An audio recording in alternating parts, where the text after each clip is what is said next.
Olá pessoal, tudo bem com vocês? Espero que vocês estejam todos bem, né? Se cuidando em casa. Essa é a nossa primeira aula de filosofia. Vocês que estão na terceira série, a gente tinha uma preocupação maior, justamente em virtude do Enem, já que as aulas elas estão suspensas, né?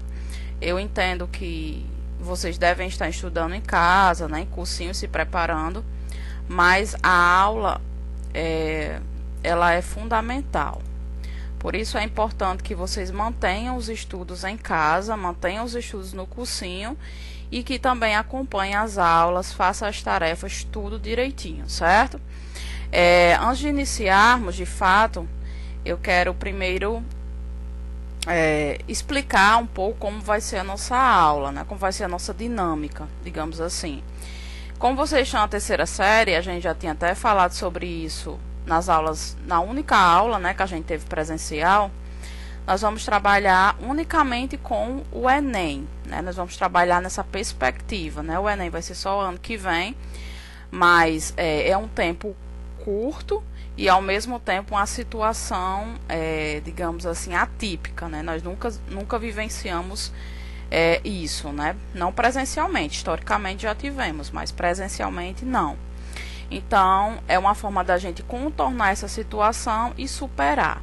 Então, nós vamos trabalhar unicamente com o Enem, né? Não vamos utilizar o livro didático, mas ele está lá no sistema, né? Eu coloquei o arquivo, o livro didático, em PDF e a escola também já está fazendo a entrega dos livros, né? Aliás, eu acho que vocês já tinham, né? Mas tinha aquele aluno que vinha de outra escola, aquele aluno que entregou o livro, né? Ou que não faltou no dia da entrega. Então, ele pode ir na escola presencialmente e pegar o seu livro. E caso ele opte por estudar no notebook, né, ou no celular, tem um livro virtual no Sigeduc, né? Só vocês clicarem lá e baixar. Obviamente, vocês têm que ter o programa específico para abrir o arquivo, né, que é aquele Adobe, né? Vocês já sabem, vocês são fera nisso. Então, olhem só, pessoal. A nossa ferramenta de comunicação será exclusivamente o Sigeduc, não é? É através do Sigeduc que essa aula que você está assistindo aqui, ela foi postada, né? Ela foi postada no YouTube e o link vinculado ao Sigeduc. Por que eu não postei o vídeo direto? Porque o Sigeduc, ele demora muito para carregar o vídeo, né? Chegaria ano que vem e eu ainda estaria tentando postar o vídeo.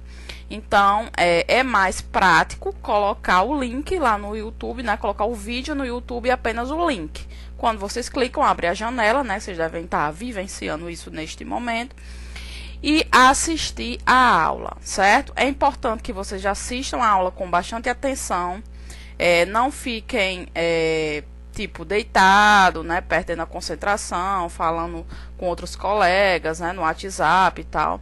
Eu sei que algumas pessoas é difícil, nem todo mundo tem um ambiente apropriado para estudar em casa, né? Às vezes tem barulho, eu mesmo quando, né, morava com minha mãe, tinha muito barulho em casa, né? Uma dificuldade para estudar, mas eu até me adaptei a isso, né? Mas alguns alunos realmente têm a dificuldade, mas a gente tem que fazer um esforço máximo, né? Só com esforço que a gente vai conseguindo as coisas na vida. Então, olhem só, pessoal. Quando eu falo que o Sigeduc será nosso meio de comunicação, é porque é lá que eu vou postar os vídeos, que eu vou postar os arquivos, que eu vou postar as tarefas. Inclusive, já há uma tarefa para vocês realizarem, mas ela está fechada. Ela só vai ficar disponível, né, na sexta-feira, que é o dia da nossa aula. Então, esse vídeo será postado antes da sexta. Vocês vão visualizar que tem um vídeo lá, mas vai aparecer que está privado. Por quê? Porque no YouTube eu carrego ele como privado e programo ele para ficar disponível apenas na sexta, que é o dia da aula de vocês. Por que eu faço isso? Porque alguns alunos podem querer assistir a aula antes, né? Aqueles alunos que amam filosofia. Só que isso pode acabar atrapalhando a aula dos outros professores, né? Porque se é o dia da aula de matemática, aí você está tendo aula de filosofia, você vai atrasar a tarefa de matemática. Então, tentem acompanhar as tarefas, né, para não acumular tanta coisa.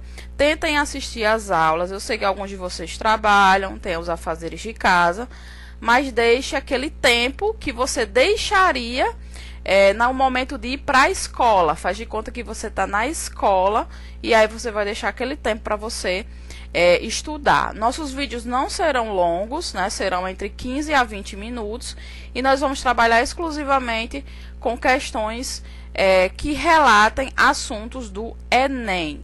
Então, na medida que a gente vai falando sobre as questões, eu vou comentando sobre o determinado assunto, tá bom?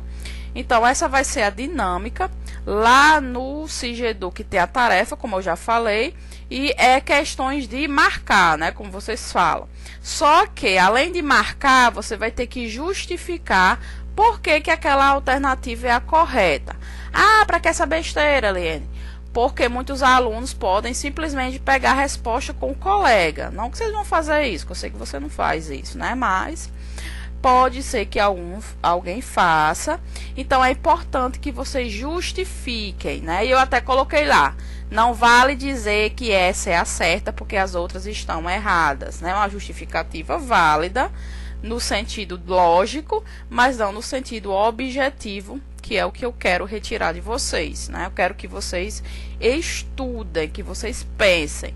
Não importa se você errar a alternativa, certo? O importante é que você vai estar lá tentando, tá bom? É errando que se aprende. Então, olhem só, pessoal. Qualquer dúvida que vocês tiverem sobre essa aula que está sendo gravada, vocês podem abrir o fórum. A turma de vocês está disponível para vocês abrirem um fórum, que é o fórum. Questões, certo? Você teve uma dúvida sobre algo que eu falei, então você coloca lá no fórum e aí eu vou olhar, certo? Caso eu não visualize, né, porque eu tenho muita turma, você pode entrar em contato com o seu tutor, o tutor da sua turma. Você fala, olha, fulaninho, né, que é o tutor, diga a professora de filosofia, Liene, que olhe o fórum. Aí eu vou olhar o fórum da sua turma e vou ver que você está com uma dúvida e vou esclarecer. Lembrando que o fórum é para dúvidas sobre o conteúdo da aula, dúvidas sobre o sistema, sobre como enviar atividades. Vocês devem perguntar ao tutor e o tutor vai me passar essa dúvida. Por que vocês não podem ficar perguntando pelo WhatsApp diretamente comigo? Porque eu tenho muita turma, tenho 40 turmas, muitos alunos, então ia ser muitas dúvidas no WhatsApp e talvez eu não conseguisse nem atender a todos, né? E nem meu celular iria suportar. Então é mais prático para mim e até para vocês também que o tutor repasse essa informação para todos de uma só vez, certo? Até porque a dúvida de um pode ser a dúvida de outra pessoa, tá bem, pessoal? Então, eu acredito que seja isso, né? Se eu esqueci de falar alguma coisa sobre esse, digamos assim, de como vai funcionar, depois a gente vai esclarecendo, né? O tutor pode perguntar também lá no grupo do WhatsApp que tem. E é isso, tá bom? Hoje nós vamos ver, né? Vamos começar a estudar o assunto, que é o assunto que dá início a toda a história da filosofia, que é o mito, certo? O mito e também a filosofia. Pode ser, pessoal, que caia no Enem questões sobre a filosofia. Como assim sobre a filosofia? Sobre qual é o papel da filosofia, a sua origem grega, para que serve, quem foi o fundador, perguntas simples e fáceis. E no Enem a questão fácil, ela vale uma pontuação maior. Então, fiquem atentos a isso. E a mitologia, pessoal, antes da filosofia se tornar um sistema lógico, né, digamos assim, que busca uma explicação racional, ela estava fundamentada nos mitos, né, nos mitos gregos. Eles vão utilizar os mitos para narrar a origem do universo. Não vai ter Deus, né, que é do cristianismo, e nem também vai ter a questão da natureza, digamos assim. Nós vamos ter apenas os deuses, que é com D minúsculo, porque eles vão representar os elementos da natureza. Não é a natureza diretamente, é um Deus que representa a natureza. E aí eles vão se relacionar com nós, né? Segundo a mitologia grega. Eles vão se relacionar no sentido de punir, no sentido de se sentir amor, de sentir prazer, de sentir raiva, de se vingar. Então, em tudo isso, os deuses vão ser diferentes de Deus, né? Porque Deus não tem esse aspecto, né? Digamos assim, de sentir ódio, se vingar, né? Todas essas coisas, de se relacionar. Inclusive, segundo a mitologia grega, os deuses, né? Conta-se que os deuses desciam à terra e mantinham relações sexuais com os humanos. É a relação do prazer, né? Aí que nasciam os semideuses, né? Os titãs e tudo mais. Então, a mitologia ela vem falar sobre isso e é muito importante, tá? Vamos em frente. Aqui, pessoal, nós temos uma questão que é do poema de Hesíodo, né? Que é a Teogonia. Essa obra, pessoal, essa obra vai marcar profundamente a filosofia, porque sempre que estamos falando de poemas, de deuses, está sendo abordado os poemas de Hesíodo, né? Principalmente da Teogonia. Ele fala com uma linguagem muito linda, né? Um pouco rebuscada, né? Para nossa atualidade, mas um português, né? Digamos assim, uma linguagem, melhor dizendo, muito interessante, e é importante que a gente analise. Olha só, vamos ler. Quantos da terra e do céu nasceram, filhos os mais temíveis, detestava-os o pai desde o começo. Tão logo cada um deles nascia, todos ocultava, a luz não os permitindo na cova da terra.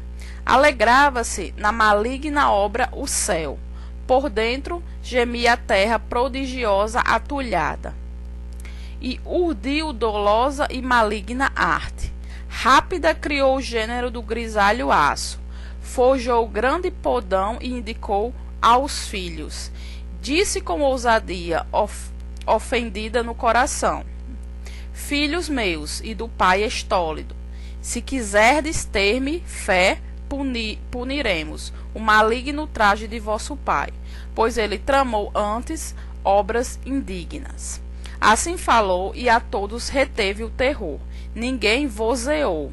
Ousado, grande crono de curvo, pensar devolveu logo as palavras à mãe cuidadosa. Mãe, isto eu prometo e cumprirei a obra, porque nefando não me importa o nosso pai, pois ele tramou antes obras indignas. Certo, pessoal? Aqui nós temos um texto com a linguagem um tanto complexa, com palavras um tanto complexas, né? Por isso que é preciso, né, fazer a prática da leitura, né, para ter um vocabulário maior e também para ter uma compreensão maior.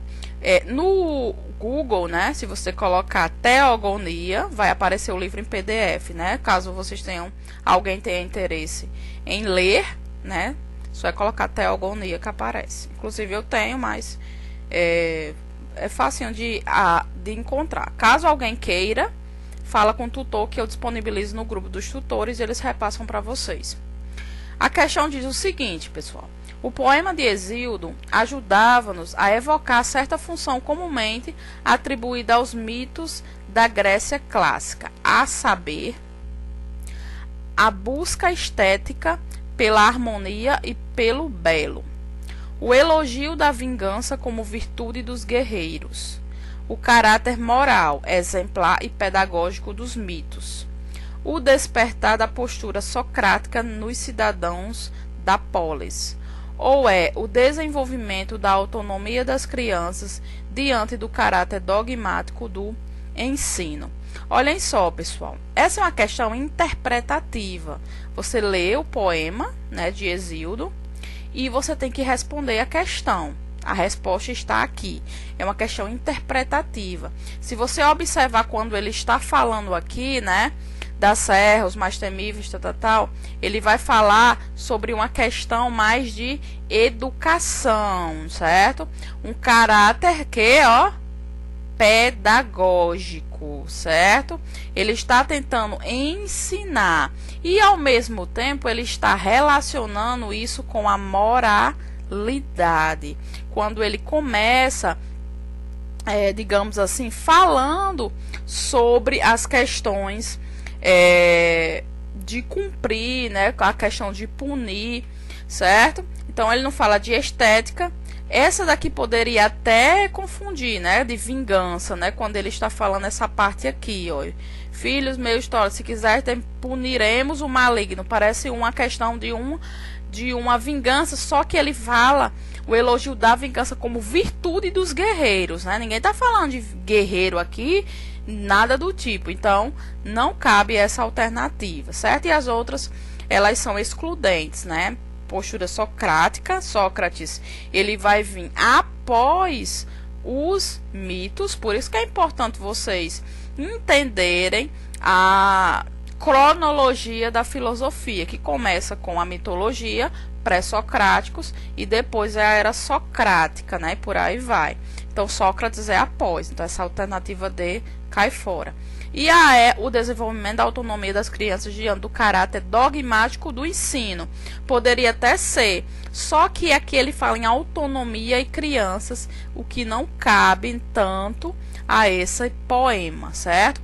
Portanto, a alternativazinha certa é a letra C, tá bom?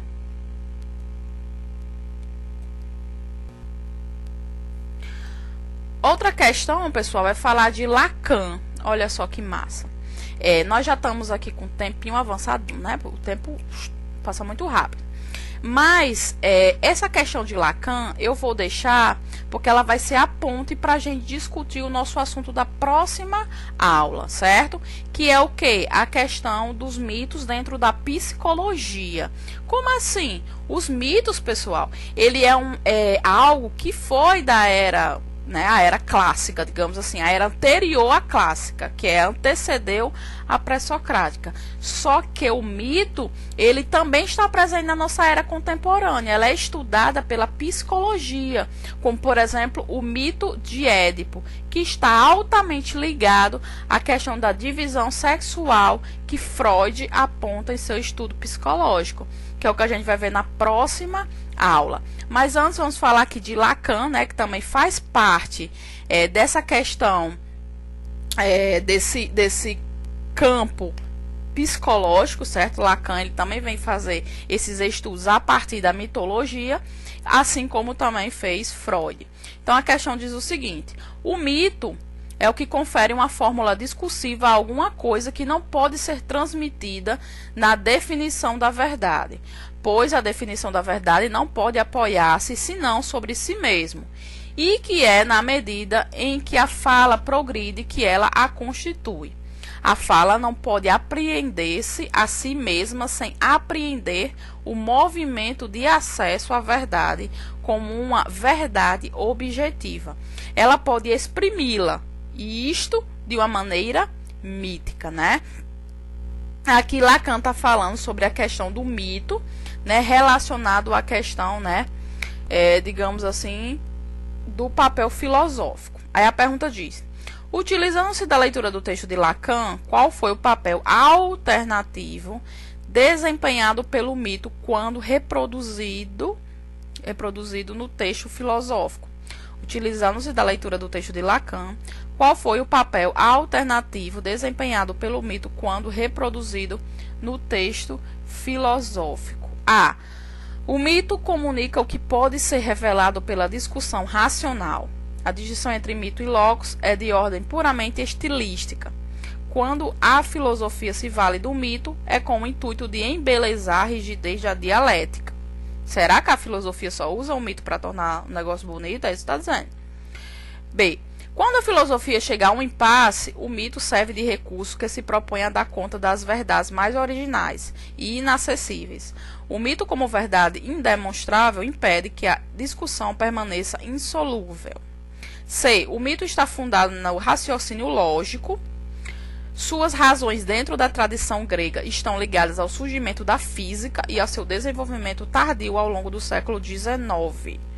Nada a ver essa C, viu? O mito está funcionando raciocínio lógico? Não, certo? D.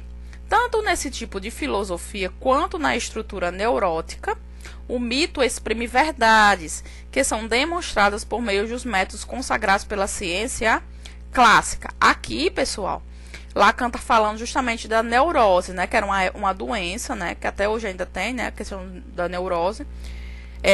Só que essa D, ela poderia até confundir como certa. Só que ela deve ser descartada porque ele está falando da questão de métodos consagrados pela ciência clássica, né? É como se a filosofia utilizasse o mito para promover a ciência clássica, que não é correto.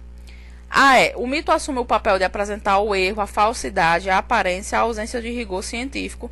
Seu papel é decididamente, quase não sai, negativo. Também não, né? A E e a C são as mais absurdas. O mito também não é essa coisa ruim que quer dizer que tudo é negativo, né? É como se aqui ele está dizendo que o mito o papel dele é apresentar o que é errado, o que é aparência, o que não tem rigor. Não é esse o papel do mito. O papel do mito é fazer as narrativas, como eu já falei. Então, a alternativa certa, A não é, não, nem a C, nem a D, nem a E, portanto, é a letra B.